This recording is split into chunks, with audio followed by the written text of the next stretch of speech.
그런즉 인자야, 너는 이스라엘 족속에게 이르기를, 너희가 말하여 이르되 우리의 허물과 죄가 이미 우리에게 있어 우리로 그 가운데에서 쇠퇴하게 하니 어찌 능히 살리요 하거니와 너는 그들에게 말하라. 주 여호와의 말씀이니라. 나의 삶을 두고 맹세하노니 나는 악인이 죽는 것을 기뻐하지 아니하고 악인이 그의 길에서 돌이켜 떠나 사는 것을 기뻐하노라. 이스라엘 족속아, 돌이키고 돌이키라. 너희 악한 길에서 떠나라. 어찌 죽고자 하느냐 하셨다 하라. 인자야, 너는 내 민족에게 이르기를 의인이 범죄하는 날에는 그 공의가 구원하지 못할 것이요 악인이 돌이켜 그 악에서 떠나는 날에는 그 악이 그를 엎드러뜨리지 못할 것인즉 의인이 범죄하는 날에는 그 의로 말미암아 살지 못하리라. 가령 내가 의인에게 말하기를 너는 살리라 하였다 하자. 그가 그 공의를 스스로 믿고 죄악을 행하면 그 모든 의로운 행위가 하나도 기억되지 아니하리니 그가 그 지은 죄악으로 말미암아 곧 그 안에서 죽으리라. 가령 내가 악인에게 말하기를 너는 죽으리라 하였다 하자. 그가 돌이켜 자기의 죄에서 떠나서 정의와 공의로 행하여 저당물을 도로주며 강탈한 물건을 돌려보내고 생명의 율례를 지켜 행하여 죄악을 범하지 아니하면 그가 반드시 살고 죽지 아니할지라. 그가 본래 범한 모든 죄가 기억되지 아니하리니 그가 반드시 살리라. 이는 정의와 공의를 행하였음이라 하라. 그래도 내 민족은 말하기를 주의 길이 바르지 아니하다 하는도다. 그러나 실상은 그들의 길이 바르지 아니하니라. 만일 의인이 돌이켜 그 공의에서 떠나 죄악을 범하면 그가 그 가운데에서 죽을 것이고 만일 악인이 돌이켜 그 악에서 떠나 정의와 공의대로 행하면 그가 그로 말미암아 살리라. 그러나 너희가 이르기를 주의 길이 바르지 아니하다 하는도다. 이스라엘 족속아, 나는 너희가 각기 행한 대로 심판하리라 하시니라. 여러분 반갑습니다. 오늘도 큐트로 여는 기막힌 하루입니다. 본 말씀 에스겔서 33장 10절부터 20절의 말씀입니다. 오늘 하나님은 선지자 에스겔을 통해서 바벨론의 포로로 사로잡혀 이 죽을 것 같은 고난을 당한 이스라엘 백성들을 향해 죽지 않고 사는 길이 있다 말씀하십니다. 여러분, 우리의 인생에도 이렇게 죽을 것 같은 고난의 시간들과 사건들을 경험합니다. 우리가 이러한 시간들 가운데 어떻게 해야 죽지 않고 살 수 있겠습니까? 자, 우리가 그것을 함께 나누기를 원하는데요. 첫 번째로 오늘 주님은 회개하면 산다고 말씀하십니다. 제가 이제까지 사역을 하면서 우리 성도님들과 성경 공부도 하고 또 양육도 해보니까 너무 많은 성도님들이 잘못 알고 있는 사실 하나가 있다는 것을 발견하게 되었습니다. 제가 우리 성도님들에게 천국은 누가 가고 지옥은 누가 갑니까? 라고 묻습니다. 자, 오늘 이 말씀을 듣는 여러분들에게도 동일한 질문을 한번 하겠습니다. 여러분, 누가 천국에 갑니까? 누가 지옥에 갑니까? 한번 대답해 보시기 바랍니다. 답이 뭘까요? 자, 그런데 제가 이런 질문을 하면 우리 성도님들의 열의 9은 이런 대답을 합니다. 죄 있는 사람은 지옥에 가고 죄 없는 사람이 천국에 갑니다.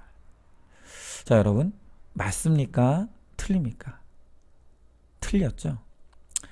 여러분, 그 대답대로라면 죄 없는 사람이 천국 가고 죄 있는 사람이 지옥 가는 것이라고 한다면 여러분, 우리는 다 지옥행입니다. 왜냐하면 성경은 의인은 없나니 하나도 없다고 했고 선을 행하는 자도 없나니 하나도 없다고 했기 때문입니다.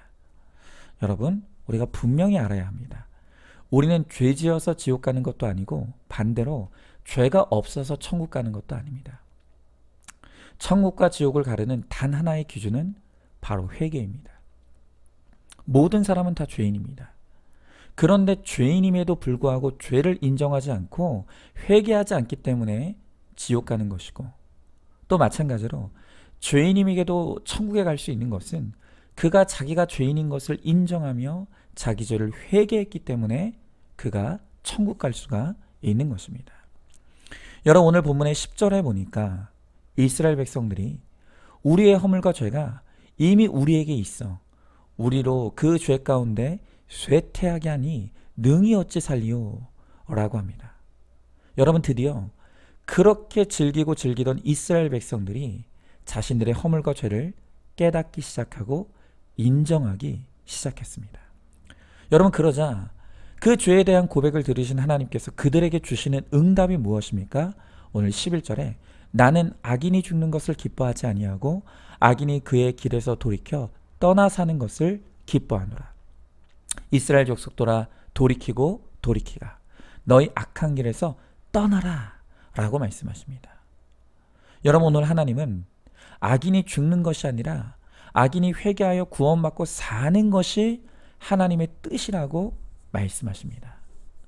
여러분, 저는 오늘 이 11절의 말씀을 묵상할 때 여기서 하나님의 기쁨을 느낍니다. 여러분, 그동안 이스라엘 백성들은 자기들의 죄로 말미암아 하나님의 혹독한 징계를 당하는데도 도무지 회개할 줄을 몰랐습니다. 그런데 드디어 그들이 우리에게 허물과 죄가 있어서 우리가 이렇게 쇠퇴하게 되었다고 고백하는 것입니다. 그래서 하나님은 지금 그들을 격려하시는 것입니다. 옳지, 잘한다, 바로 그거다. 비록 너희에게 허물과 죄가 있지만 회개만 해라. 그러면 살 수 있다. 여러분, 그렇습니다. 우리는 이 죄악된 세상에서 또 죄의 몸을 입고 살아가는 한 죄의 문제를 해결할 길이 없습니다. 그런데 그럼에도 불구하고 오늘 우리에게 소망이 있는 것은 하나님이 그러한 우리의 상태를 너무나 잘 아신다는 것입니다. 우리가 우리의 힘으로 이 죄의 문제를 해결할 수 없는 것을 아시기에 하나님은 예수님을 통해 우리가 죄의 용서를 받을 수 있는 모든 것을 다 이루셨습니다. 그래서 그저 우리가 할 일은 회개만 하면 되는 것입니다. 그런데 끝까지 회개하지 않으면 결국 우리의 구원의 가능성은 없는 것입니다. 회개만이 살 길이고 회개가 구원의 열쇠입니다. 자, 그런데 제가 주일 설교에서도 말씀드렸지만 이렇게 중요한 것이 우리의 회개인데 이 회개를 가로막는 가장 큰 적이 있습니다. 바로 그것이 자기 기만과 합리화입니다. 여러분, 사람들은 끊임없이 자기 죄를 인정하기를 거부합니다. 그 대신 자신을 포장하고 합리화하면서 죄를 정당화하려고 하는 것입니다. 여러분, 이렇게 자기 죄를 정당화하려 하는 사람들이 잘하는 말이 무엇입니까? 나는 어쩔 수 없었어. 나는 원래 그런 사람이 아닌데 그 사람 때문에, 그 환경 때문에 내가 이렇게 된 거야. 또 남들도 다 하는 건데 이게 무슨 죄야. 여러분, 이런 합리화와 자기 포장은 결코 회개를 이룰 수가 없습니다. 어쩔 수 없는 것도 없고 누구 탓도 없습니다. 그냥 내 죄만 있을 뿐인 것입니다. 또한 우리의 기준은 남이 아니라 하나님입니다. 남들이 다 그것을 행하고 남들이 다 그것이 죄가 아니라고 해도 하나님이 그것을 죄라고 하시면 우리는 그것이 죄라는 것을 인정하고 회개해야 합니다. 여러분, 사실 저야말로 한평생 포장과 합리화의 이 달인으로 살아왔습니다. 하도 어릴 적부터 예배를 드리고 설교를 들으며 자라다 보니까 제 안에는 이 말씀에 대한 정답이 있었습니다. 그래서 사역자가 되면서 저의 모든 열심의 동기가 제 야망과 욕심이고 나의 인정과 칭찬을 위한 것이었음에도 불구하고 저는 늘 스스로 포장하고 합리화하면서 이건 다 하나님의 영광을 위한 거라고, 이건 다 하나님의 나라를 위한 거라고, 이렇게 자신을 합리화하면서 나도 속고 남도 속이는 이 죄에 대한 합리화와 포장으로 저를 가리며 살아왔습니다. 여러분, 제가 이렇게 끝까지 자기 기만과 합리화로 일관했다면 저는 목사의 이름으로 지옥 갔을 것이 틀림없습니다. 그러나 저의 삶에 하나님이 허락하신 그 고난의 사건을 통해 비로소 저의 포장을 걷어내게 되었고 나의 허물과 죄가 나를 쇠퇴하게 하였다. 하나님 앞에 회개하며 고백할 때 하나님께서 저를 죽지 않고 살게 하시는 은혜를 베풀어 주셨습니다. 여러분, 이렇게 우리가 죽지 않고 사는 길은 오직 회개에 있습니다. 나의 모든 포장과 합리화 그리고 자기 연민을 걷어내야 합니다. 그리고 나의 악과 죄를 인정하고 바로 그것이 나를 쇠퇴하게 하였음을 인정함으로 오늘 나에게 구원을 베풀어 주시는 하나님의 은혜를 누리시기 바랍니다. 자, 한번 질문해 봅니다. 지금 내 인생에서 점점 쇠퇴하고 있는 것이 무엇입니까? 그것이 나의 허물과 죄로 말미암은 것을 깨닫습니까? 그 허물과 죄를 포장하고 합리화하면서 나도 속고 남도 속이려고 하고 있지는 않습니까? 이제는 말씀으로 내가 바로 그 죄인임을 인정하고 회개함으로 죽지 않고 살게 하시는 하나님의 은혜를 누리시기 바랍니다. 자, 두 번째로 우리의 회개는 계속되어야 합니다. 자, 성경은 우리의 구원에는 두 종류의 구원이 있음을 말씀하십니다. 첫 번째는 일생에 단 한 번만 이루는 칭의의 구원입니다. 자, 여러분, 아이가 어머니의 뱃속에서 나오면 다시 어머니의 뱃속에 들어갈 수 없죠. 마찬가지로 우리가 하나님의 은혜로 다시 태어나는 이 거듭남의 사건은 일생에 단 한 번만 일어나는 사건이고 이 구원은 취소되지 않습니다. 바로 이것이 첫 번째 구원입니다. 자, 그러나 아기가 태어나면 그것으로 끝입니까? 아니죠. 아이가 태어났으면 그 다음 단계가 있습니다. 그것은 성장하고 성숙하여 어른이 되는 것입니다. 그렇게 어른이 되므로 부모의 기쁨이 되는 것이 바로 그 다음의 단계인 것이죠. 거듭남도 마찬가지입니다. 우리가 하나님의 사랑과 은혜로 거듭난 그리스도인이 되었습니다. 그러나 그것으로 모든 것이 끝난 게 아니라는 것입니다. 우리에게 그 다음 단계가 있는데 그것이 바로 우리의 믿음이 끊임없이 성장하고 성숙하는 것입니다.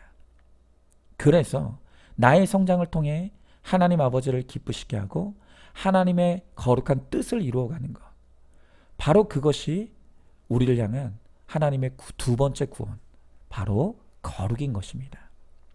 자, 그런데 어떤 이단은 우리가 하나님의 사랑과 예수님의 은혜로 거듭나고 회개했으니 그 다음에는 이제 다시는 회개할 필요가 없다고 주장합니다.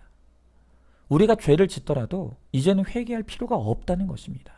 왜냐하면 하나님이 다 용서하셨기 때문이라는 것입니다. 자, 그런데 이러한 이단은요, 오늘 우리 시대만 있는 것이 아닙니다. 오늘 성경을 보면 에스겔 시대에도 이런 주장을 하는 사람들이 있었다는 것을 알 수가 있습니다. 자, 오늘 13절에 보니까 이렇게 나와 있죠. 그가 그 공의를 스스로 믿고 죄악을 행하면 그 모든 의로운 행위가 하나도 기억되지 아니하리니 그가 지은 죄악으로 말미암아 곧 그 안에서 죽으리라. 여러분, 지금 무슨 말입니까?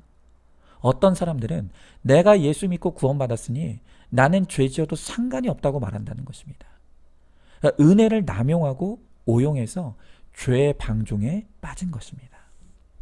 여러분, 그러나 오늘 하나님은 우리가 아무리 예수님을 믿고 구원받았다 하더라도 죄에 대해서 회개하지 않으면 오늘 이 이스라엘처럼 우리도 반드시 징계와 심판을 당하게 된다는 것을 말씀하시는 것입니다. 여러분, 구원은 오직 회개함으로 받는 것이 맞습니다. 그러나 그렇다고 우리가 죄인이 아닌 것이 아닙니다. 여전히 우리는 죄인이고 매일 죄를 지을 수밖에 없습니다. 그런데 그런 우리가 이 죄를 방치하고 내버려 두면 우리는 하나님의 자녀로서의 풍성한 은혜도 누릴 수 없고 성장하고 성숙함으로 하나님의 뜻을 이룰 수도 없다는 것입니다. 여러분, 우리가 예수 믿어 진정한 구원의 사람이 되었다는 참된 증거는 내가 이제 하나님의 자녀가 되었기 때문에 오히려 더 열심히 회개하며 거룩을 이루어가는 것입니다.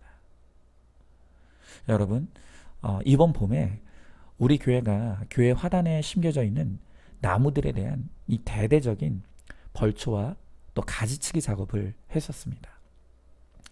그동안 정지 작업을 한 번도 한 적이 없었기 때문에 이 한꺼번에 하려고 하니까 그 양이 어마어마했습니다. 그래서 쓰레기 수거 차량을 따로 불러야 될 정도로 엄청나게 많은 양의 가지치기를 하게 되었습니다. 그런데 그렇게 봄에 가지치기를 하고 얼마 되지도 않았는데 이번 주에 제가 화단을 확인했는데 깜짝 놀랐습니다. 왜냐하면 그 불과 몇 개월 사이에 그 가지치기 했던 나무들의 가지가 다시 훌쩍 자라 있었기 때문입니다. 자, 여러분, 그런데 우리 죄가 딱 이렇습니다. 우리가 열심히 회개한다고 회개해도 조금만 그 회개를 멈추면 금세 우리의 죄가 자라서 우리의 내면과 삶을 뒤덮어버리는 것입니다. 여러분, 그렇기 때문에 큐티는 날마다 해야 되는 것이고 또한 회개도 날마다 끝없이 해야 되는 것입니다. 여러분, 그래서 우리가 말하지 않습니까? 큐티 하루 안 하면 내가 합니다. 그리고 이틀 안 하면 가족이 합니다. 마지막으로 일주일 안 하면 공동체가 내가 큐티하지 않고 회개하지 않고 있다는 것을 다 알게 된다는 것입니다. 여러분, 하나님의 뜻은 우리의 구원이고 또한 우리의 거룩입니다. 구원받은 우리는 이제 거룩함의 성숙으로 나가야 합니다. 성장으로 나가야 합니다. 바로 그렇게 될 때 하나님을 기쁘시게 하는 강건하고 실력 있는 그리스도인이 될 수가 있는 것입니다. 여러분, 우리는 날마다 눈 뜨면 자라있는 우리의 욕심과 음란, 우상과 교만을 날마다 가지치게 해야 합니다. 그래서 거룩한 하나님의 사람이 되어서 나의 구원만이 아니라 다른 사람의 구원까지도 능히 감당하고 책임지는 실력 있는 그리스도인이 될 수 있기를 사모하시기 바랍니다. 자, 한번 질문해 보죠. 예수 믿고 구원받았다고 방종하고 있지는 않습니까?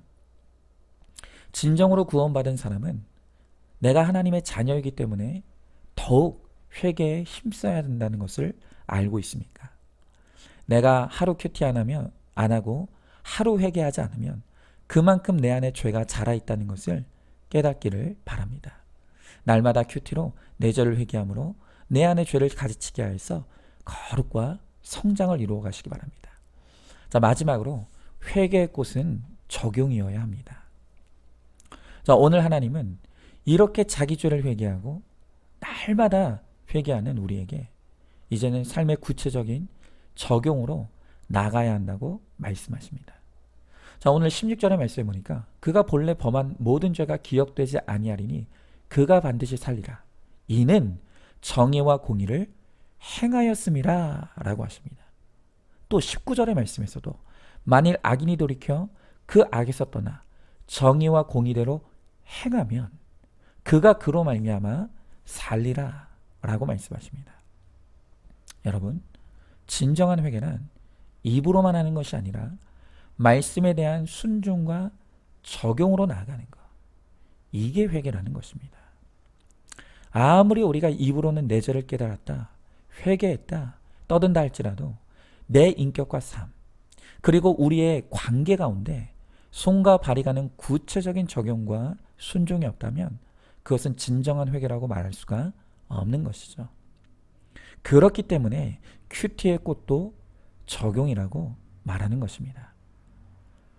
아무리 말씀으로 열심히 묵상하고 대단한 이치를 깨달았다 한들 그 깨달은 것이 내 삶의 변화를 일으키지 못한다면 그게 도대체 무슨 소용이 있겠습니까? 여러분, 그렇다고 무슨 적용이 대단한 것을 말하는 것이 아닙니다. 말씀으로 내 혈기의 죄를 깨달았습니까? 그렇다면 오늘 하루 욱하는 마음이 올라올 때 한 번만 더 참기를 적용하는 것입니다. 말씀으로 나의 인색함의 죄를 깨달았습니까? 그렇다면 오늘 시장에 갔을 때 믿는 자로서 무리하게 깎아달라고 요구하지 않고 또 택시를 탔을 때 거스름 돈 받지 않는 적용을 한번 이루는 것입니다. 또 말씀을 통해 다른 사람에 대해 무관심한 나의 죄를 깨달았습니까? 그렇다면 오늘 하루 우리 목장의 목원 중에 한 명에게 전화해서 안부를 묻는 적용. 여러분, 그것이 어떻겠습니까? 티끌모아 태산이라고 했죠. 하나의 적용은 작은 것이지만 그 작은 적용들이 쌓이고 모이면 그게 바로 나의 거룩이 되고 나의 믿음의 실력이 되는 것입니다. 오늘도 큐티하고, 오늘도 회개하며, 오늘도 손과 발이 가는 구체적인 적용과 순종을 이루므로 오늘 하루 더 거룩한 자로 성장하는 저와 여러분, 우리 모두가 될 수 있기를 소망합니다. 자, 한번 질문합니다. 말씀을 듣기만 하고 행하지는 않고 있지 않습니까? 큐티의 꽃이 적용임을 알고 있습니까? 큐티를 통해 깨닫는 내 죄에 대해 손과 발이 가는 구체적인 적용을 한 가지만 오늘 하루 실천하시기 바랍니다. 자, 오늘도 10월 13일 보석상자입니다. 지금 내 인생의 모든 결론은 나의 잘못된 시작에서 온 것입니다. 아멘. 오늘도 큐티로 기막힌 하루를 살아내는 하늘가족 공동체 우리 모든 성도님 되시기를 주님의 이름으로 축복합니다.